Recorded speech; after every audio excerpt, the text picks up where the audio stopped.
نہیں لیکن یہ آپ 13 سال کی عمر میں آئے اور آپ یہ کہتے ہیں کہ ہمیں سندھی سیکھنے کا موقع نہیں ملا.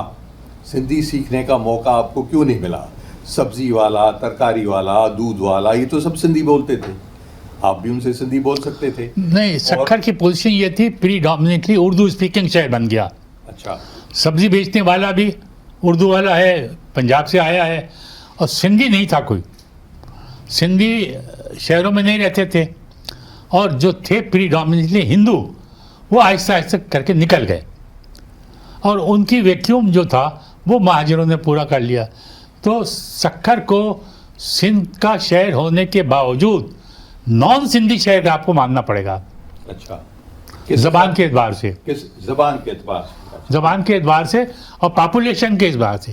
اگر اس زمانے 1 لاکھ پاپولیشن تھی تو 80,000 کے قریب مہاجر تھے. اب 20,000 اگر لوکل بھی رہے تو وہ کوئی ایسی خاص وجہ نہیں.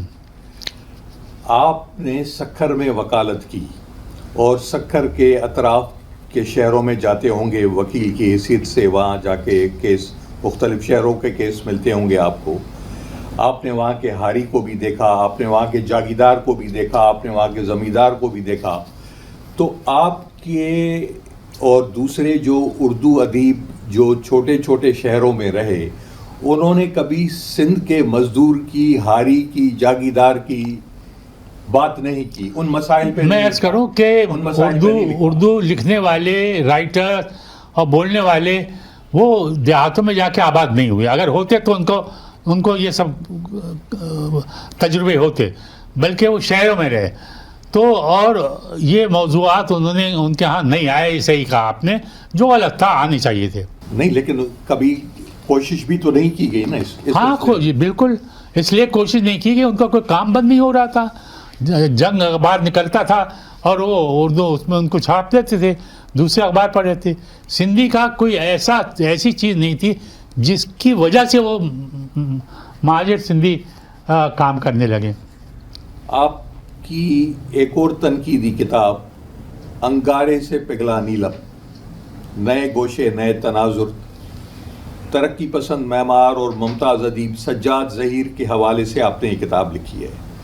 اس تنقیدی کتاب میں ترقی پسند ادب کے کن گوشوں کو آپ نے اجاگر کیا، اور اس کتاب کو سجاد ظہیر کے حوالے سے جو آپ نے کتاب لکھی ہے، اس کی ضرورت آپ نے کیوں محسوس کی؟ دیکھیے، پہلی کتاب تو انگارے سے پگھلا نیلم تک. پگھلا نیلم جو ہے وہ سجاد ظہیر کی نظموں کا مجموعہ ہے. اچھا. اور وہ غالباً ان زمانے میں صدی ہو رہی تھی ان کی پوری، اس لیے پگھلا نیلم دوبارہ چھایا کیا. تو میں نے جو مضمون سجاد ظہیر اور پگھلا نیلم پر وہ لکھا، اور وہ بک اتفاق سے کتاب بن گئی. وہ سوانح بنی، پھر اس کا کتاب پر آیا، پھر وہ کتاب بن گئی. تو اس طرح سے ہوا. آپ نے سوانح نگاری میں تو کمال کر دیا ہے.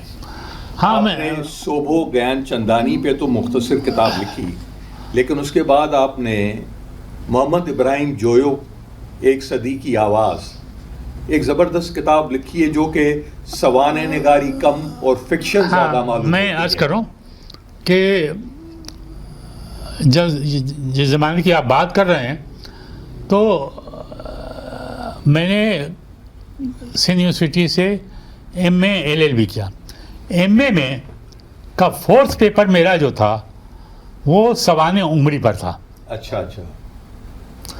سوانح عمری پر میرا ایک ریسرچ، اور اس کو 4 پیپر کے برابر وہ تھا، اور اسے خاص طور پر اس کا الگ ڈوزیئر بنتا تھا. ایم اے کس سبجیکٹ میں کیا آپ نے؟ اردو میں کیا. اردو ادب میں کیا. جی. تو اس کا ایک سبجیکٹ یہ تھا، اس میں یہ سوانح عمری وہ ایک موضوع تھا. اس پہ کتاب آ گئی، اور وہ جب مضمون چھپ گیا، ہم پاس ہو گئے، تو مضمون پڑا ہوا تھا. لوگوں نے کہا کہ یار اسے چھاپ دو. ہم نے کہا چھاپ دیتے ہوں، کتاب بن گئی. یہ ہوا. نہیں، میں جویو صاحب کے حوالے سے بات کر رہا ہوں. آپ جانتے ہیں، تعلقات بہت ہو گئے، آنا جانا ہوا. جویو صاحب نے بھی ہماری حوصلہ افزائی کی، اور انہیں پہلے یقین نہیں آتا تھا کہ کوئی اردو والا بھی سندھی کے لیے کوئی کام کرے گا. لیکن ہم نے کہا کہ ہم جتانے کی ضرورت نہیں ہے، ہم کام کرتے ہیں، ان کو نظر آئے گا تو دیکھیں گے. جوئی صاحب بہت اچھے آدمی تھے اور ہم نے ایسے کوئی آدمی دیکھے نہیں. تو جوئی صاحب پر ہمارا کام جو ہے وہ آپ کے سامنے ہے. لیکن ہمیں ذرا سا جوئی صاحب کو ہم نے مسمرائز کیا اور جوئی صاحب کی کہانی کو, جوئی صاحب کی کتاب کو ایک کہانی بنایا ہم نے. جی وہی میں کہہ رہا ہوں کہ آپ نے فکشنائز کیا. افسانہ بنایا, جی ہاں فکشنلائز کیا جی ہاں جی ہاں. کہ وہ کون سا گاؤں تھا, آباد گاؤں, آباد جو پہاڑی پر ہے اور نیچے دریا بہ رہا ہے, جی ہاں. اور اس پہ سب سارا رومانس. اور اتفاق سے وہ کتاب بھی جوئی صاحب کو پسند آئی. جی آپ نے ہماری بہت مدد کی اس کتاب میں بھی. جی وہ فرض تھا ہمارا. جویو صاحب کی شخصیت کو آپ نے کیسا محسوس کیا؟ آباد شہر, ابھی آپ نے بات کی آباد شہر کی. جوئی صاحب بہت کھرے آدمی تھے. جو جوئی صاحب کے بچپن میں 3 بار تباہ ہوا اور پھر 3 بار وہ شہر بنا, اور پھر ان کے والد کا بھی انتقال ہو گیا, ان کی والدہ بھی, ان کی بھی دوسری شادی ہو گئی. تو ایک ایسے شخص کی زندگی کا آپ نے تجزیہ کیا آپ نے اس کتاب میں, تو کیا محسوس کیا آپ نے ان کی شخصیت کے بارے میں؟ جوئی صاحب بہت بڑے آدمی تھے. ایک تو وہ سرزمین سندھ کے سندھی زبان, سندھی ادب, سندھی زمین, سندھیت, سندھی قومیت کہ وہ بہت زیادہ قائل تھے اور اس کو پھیلانا چاہتے تھے, اور لیکن کٹر سندھی پنتھ کے خلاف تھے. سندھی کٹر پنتھ کے خلاف تھے. تو ہم نے شروع سے جوئی صاحب کو بہت احترام دیا. آپ نے پھر اس کے بعد پھر ایک اور زبردست ادبی کارنامہ سر انجام دیا, ذکر فیض. نہیں, اصل میں ذکر فیض تو بہت بعد کی بات ہے. اس سے پہلے میری 8-10 کتابیں آ چکی تھیں. سجاد ظہیر پر میری کتاب آ گئی تھی. میں سوانح نگاری کے حوالے سے بات کر رہا ہوں. سوانح عمری کے حساب سے ذکر فیض ہے, ایلس فیض ہے, جی ہاں, ان پر بھی ہے. اور سجاد ظہیر پر جو کتاب ہے اس میں بھی آدھا حصہ سوانح ہی ہے, اور دوسری کتابیں جو ہیں اس میں بھی آدھے حصے سوانح ہی ہیں. جی ہاں. تو سوانح عمری پر ہم نے پڑھا بھی کافی. آپ بایوگرافسٹ ہو گئے ہیں. نہیں, ایکچولی مجھے یہ بات قبول تو نہیں کہ میں نے پری ڈومینیٹلی لکھا بایوگرافسٹ کی حیثیت سے, لیکن ایسا نہیں کہ میں دوسرے موضوع پر نہیں لکھ سکتا. صحیح. چھوڑا نہیں میں نے. فیض صاحب کے انتقال کے 30 سال بعد آپ کو کیسے خیال آیا کہ آپ ان کی سوانح عمری لکھیں؟ نہیں, وہ ہوا یہ کہ فیض صاحب پر میرا ایک مضمون ہمارے لینگویج اتھارٹی کی طرف سے کچھ سوالات میں. اچھا, اب لوگ یہ کہتے تھے کہ فیض صاحب نے آگے بڑھ کے اتنی بات کر دی ہے, اب ہم پیچھے جا کے کیسے بات کریں. تو ہم نے کہا پیچھے جانے کا مسئلہ نہیں ہے, کچھ چیزیں آپ کی نظر سے رہ گئی ہیں, اب آپ لکھ کے پوری کریں. تو اس طرح سے ہم نے فیض پر کام کر کے وہ چیزیں پوری کی. آپ بہت اچھے مترجم رہے ہیں, آپ نے ترجمے بہت کیے ہیں. اپنے ترجمے جو آپ نے کیے ان پہ کچھ روشنی ڈالیں گے آپ؟ ترجمے میں نے بہت زیادہ نہیں کیے. اچھا. اور پھر وہ باقی رہے بھی نہیں, بس روزانہ پرچوں میں جو چھپ گئے سو چھپ گئے. تو کرنا چاہیے, لیکن ہمارے اور دوسرے دوست جو تھے وہ ترجمے بہت اچھے کرتے تھے اور ان کے کیے ہوئے ترجموں پر ہم نے کام کیا. ایلس بنام فیض جی, آپ کا ایک بہت شاہکار ترجمہ ہے. ایلس بنام فیض. جی. جب میں نے کہا کہ میں فیض پر سب کچھ آ رہا ہے جی, اور ایلس پر کچھ نہیں آ رہا ہے, حالانکہ فیض سے زیادہ ایلس پہ کتاب کی ضرورت ہے. ضرورت تھی. جی ہاں. اور میں نے اتفاق سے ایک احمد مقصود حمیدی کے یہاں فیض صاحب ٹھہرے ہوئے تھے, میں نے ان سے کہا فیض صاحب سے, تو بولے بھائی تم کر دو. ہم نے کہا اچھا ہم کر دیتے ہیں.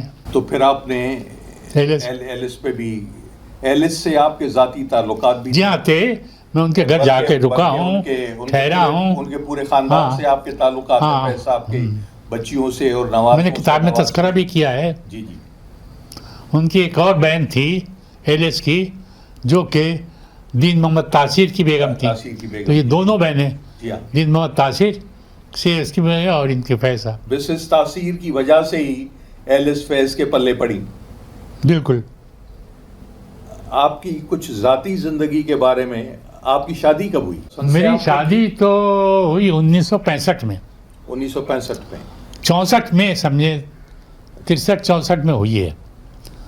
ہاں 65 سے 64 پر 63 پہ آ گئے. کیا 3 بار آپ نے شادی؟ 63 کے آس پاس رکھے، یاد نہیں ہے. اچھا یاد نہیں. 63 اور 64 کے درمیان کہیں، صحیح. نومبر کا مہینہ تھا، یہ یاد ہے. اچھا آپ کی لو میرج تھی یا ہاں ارینج میرج؟ مطلب یہ ہے کہ مرضی ہی سے کی، لیکن وہ خاندان کی مرضی بھی اس میں شامل تھی. اور میرے والد اور میرے فادر ان لا کی بہت دوستی تھی، گھریلو تعلقات تھے، آنا جانا تھا. ہم نے اپنی خاتون خانہ کو بی اے میں بھی پڑھایا ہے، ایم اے میں بھی پڑھایا ہے، انٹر میں. تو جب اتنے عرصے تک پڑھائیں گے تو بھائی کچھ تو کچھ ہوگا. ابھی بھی پڑھا رہے ہیں پھر آپ؟ ہاں اب ہم پڑھ رہے ہیں. پڑھ رہے ہیں. اچھا بچے کتنے ہیں آپ کے؟ میرے جناب بہت ہیں، 3 بیٹے ہیں. ماشاءاللہ. ایک بیٹا میرا کینیڈا میں ہے، ایک بیٹا، 2 بیٹے یہاں پر ہیں. کیا کرتے ہیں بچے آپ کے؟ ایک تو چھوٹا جو ہے سماد الحق میرے ساتھ وکالت کرتا ہے، میں ان کے ساتھ وکالت کرتا آپ ہوں. ان کے ساتھ کرتے ہیں جی. ہاں ان کا اچھا. دوسرے میرا بیٹا ہے عباد الحق، وہ سپریم کورٹ کے اندر گزٹر آفیسر ہے، اور یہاں کراچی میں اس کی پوسٹنگ ہے. وہ بھی وکالت ہی کے سے؟ نہیں، وہ اس نے وکالت پڑھی ہے، جی ہاں. لیکن یہ جاب جو ہے وہ بھی وکیل کی حیثیت سے اس کو ملی ہے. آپ یہ فرمائیے کہ وکالت کا پیشہ اس دور میں لوگوں کو اختیار کرنا چاہیے یا نہیں؟ وکیل عدالتوں میں جا کے ججوں کی پٹائی لگا رہے ہیں، جج پٹ رہے ہیں. دیکھیے بات دراصل یہ ہے، ججوں کو ذلیل کیا جا رہا ہے، اور ججوں کی جو موجودہ صورتحال ہے جو ہم اخباروں میں پڑھتے ہیں، سوشل میڈیا پہ آ رہا ہے ان کے بارے میں، تو اس میمن صاحب بات دراصل یہ ہے، اس صورتحال کو آپ کیسے دیکھتے بات ہیں؟ دراصل یہ ہے کہ یہ صورتحال ہر پروفیشن کے ساتھ ہوتی ہے، اور کسی پروفیشن کے ساتھ نہیں. کسی وقت میں کسی بھی پروفیشن کے خلاف، کچھ لوگ آپ کو ڈاکٹرز کے خلاف مل جائیں گے، کچھ لوگ آپ کو وکیلوں کے خلاف ملیں گے. تو یہ لیکن وکیل جو ہے وہ جہاں تک اس کا تعلق ہے، وہ یہ ہے کہ وہ ہی شوڈ بی کمیٹیڈ ٹو اس پروفیشن. جس کی وہ پیروی کر رہا ہے اس کے ساتھ اس کا کمٹمنٹ ہونا چاہیے. اس کے فائدے میں ہمیشہ اس کے بارے سوچنا چاہیے. لیکن زیادہ تر ایسے نہیں ہو رہا ہے. یہ تو بلیک شپ ہر جگہ ہوتی ہیں، ہم ان پر تو بات ہی نہیں کر سکتے جو بلیک شپ ہے. ہم بلیک شپ پر تو بات ہی نہیں کر رہے ہیں. بلیک شپ کو تو کہ کوئی چیز ہوتی نہیں، وہ وکیل کی حیثیت سے ان کو شریک کریں یا مولوی کی حیثیت سے کریں. وہ اپنی زندگی میں کچھ ایسی شخصیات سے ملے ہوں گے، سیاستدان ہوں، ادیب ہوں، عالم ہوں، وکیل ہوں، جنہوں نے آپ کو متاثر کیا ہو، یا جن کا عکس آپ کی زندگی پہ موجود ہو. کچھ ایسی شخصیات کے بارے میں کبھی اس اعتبار سے سوچا نہیں. ویسے ہم تو ہمیشہ ریسیونگ اینڈ پر رہے ہیں، جہاں اچھی چیز نظر آئی وہ لے لی یا چھین لی. لینے اور چھیننے میں کوئی فرق محسوس نہیں، لیکن میں اپنی بتاتا ہوں، ہاں بہت فرق ہے. لینے کا مطلب یہ کہ آپ اس سے تعاون کے ساتھ مانگیں. چھیننے کا مطلب کہ آپ اپنی اتنی زیادہ اس سے فوقیت جمائے جیسے آپ نے اس کا کیا ہوا کام لے لیا ہے. تو ہم نے کسی کی کیے ہوئے کام پر قبضہ نہیں کیا، اپنا کام کیا. تو میں یہ عرض کر رہا ہوں کہ ہم نے جو بھی کیا اپنے کمٹمنٹ کے حساب سے کیا. آج کل کے دور میں تو ہر دوسرا آدمی شاعر بنا ہوا ہے، ہر دوسرا آدمی اپنے آپ کو ادیب سمجھتا ہے، جس کا کام معیاری نہیں ہے. تو وہ اسے لوگ پسند بھی، جس کا کام معیاری نہیں تو اب تو ہر کوئی اپنی کتاب خود چھپاتا ہے اور بانٹتا پھرتا ہے. میں عرض کروں کہ اب آپ کوئی 2 نام نہیں بتا سکتے کہ جن کو کہ کام نہیں جانتے اور وہ پاپولر ہیں. جو بھی پاپولر ہے وہ اپنے کام کی بنیاد پر ہے. جی. کتنا اس نے سندھی سمجھا ہے، کتنا سیکھا ہے، کتنا کیا ہے. اب آفاق صدیقی یہاں نہیں ہیں، مر گئے وہ. جی ہاں. لیکن ہم ان کی تعریف کر رہے ہیں. صحیح. کہ ان کا جو کام ہے وہ کسی کا نہیں تھا. شاہ صاحب پہ بھی انہوں نے ہمارا بھی کام تھا، لیکن ہمارا کوئی کام ان کے مقابل، وہ ہمارے استاد تھے، اب بھی استاد ہیں. سندھی ادب میں آپ کو کن کن ادیبوں نے متاثر کیا؟ آپ آغا سلیم کے بھی بہت قریب رہے. آغا سلیم کی جب آغا سلیم وغیرہ تو بات کی بات ہے کراچی آنے کے بعد. جی پہلے تو سکھر سے ابتدا سکھر میں ہمارا جو ادبی حلقہ تھا اس میں زیادہ تر سندھی بولنے والے رائٹرز، سندھی لکھنے والے رائٹر، لیکن سب بولتے پڑھتے تھے اردو ادب. جی ہم ان سے سندھی ادب کے بارے میں پوچھتے تھے، وہ ہم سے اردو ادب کے بارے میں پوچھتے تھے اور جواب وہ ہمیں اردو میں بتا دیتے. تو یہ ہے کہ سکر میں جو ہمیں ماحول ملا وہ ادب دوست تھا، جس میں سندھی ادب کا بھی حصہ تھا اور پنجابی ادب کا بھی. پنجاب کے بھی لوگ کافی آگے تھے اور آپ کے سندھی ادب کا بھی اور اردو کا بھی. سندھی کے کن ادیبوں سے آپ متاثر ہوئے؟ کسی کے سلیم احمد سے جی. تو بات کی بات ہے نا، جب ہم کراچی آ گئے، جی جی ہم تو 47 48 50 کی بات کر رہے ہیں، صحیح. تو 50 60 63 65 میں ہم نے MA کر لیا، سب کچھ کر لیا. تو 50 سے 2022 تک 72 سالوں میں آپ کا بڑا ایک وسیع مشاہدہ ہے، وسیع تجزیہ ہے. اس وسیع تجزیے میں آپ کو کچھ ایسے لوگ نظر آتے ہیں جو کہ آپ کو بہت پسند ہو، جن کی رائٹنگز آپ کو متاثر کرتی ہوں؟ دیکھیے، ایک تو سوبو صاحب نے ہمیں بہت سکھایا. سوبو صاحب ہر 15 دن میں سکر کا ایک چکر لگاتے تھے اور ان کے وہاں ایک دوست ہوتے تھے شیخ ایاز نے ہمیں، رشید بٹی، شیخ ایاز، رکن الدین قاسمی، یہ سب جو تھے رائٹر تھے، سندھی رائٹر تھے، ہمارے دوست تھے اور اردو پڑھتے تھے، اردو میں لکھتے تھے. تو یہ ایک ہمیں بولنے کے مواقع کم ملے کیونکہ ہم یہاں آ گئے تو یہاں اور سندھی بولنے کا سوال ہی پہلے نہیں ہوتا تھا. آپ ادیبوں کو کوئی پیغام دینا چاہیں گے؟ ادیبوں کو پیغام صرف یہ ہے کہ بندے کا پتھر بنے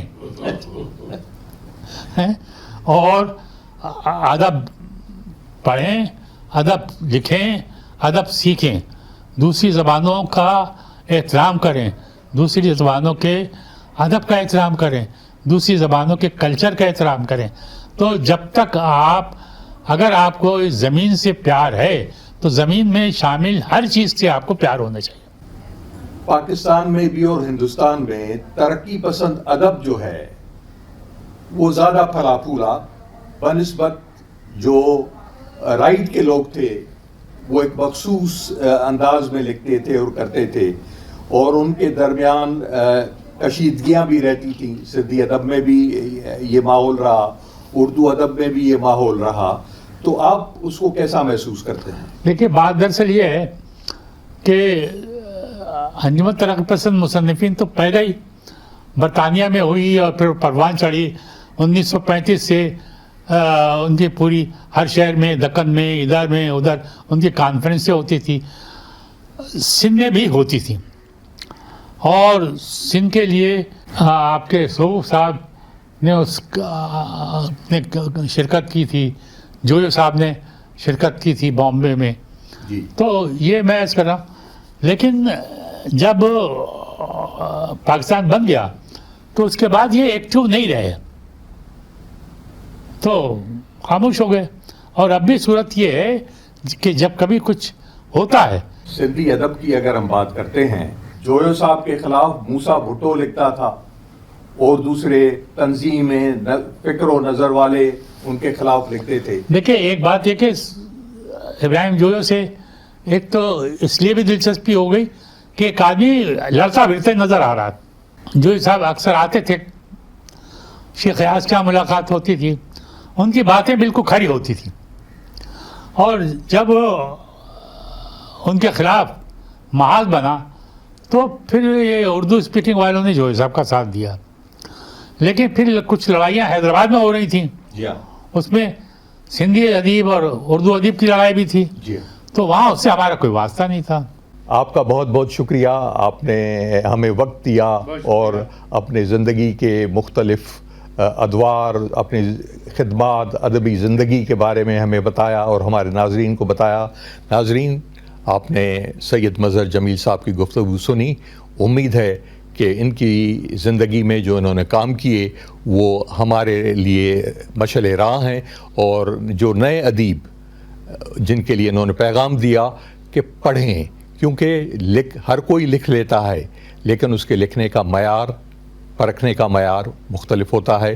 تو جب تک آپ پڑھیں گے نہیں، جب تک آپ سیکھیں گے نہیں، تب تک آپ اچھا معیاری ادب پروڈیوس نہیں کر سکتے. سلیم میمن کو اجازت دیجیے. خدا حافظ.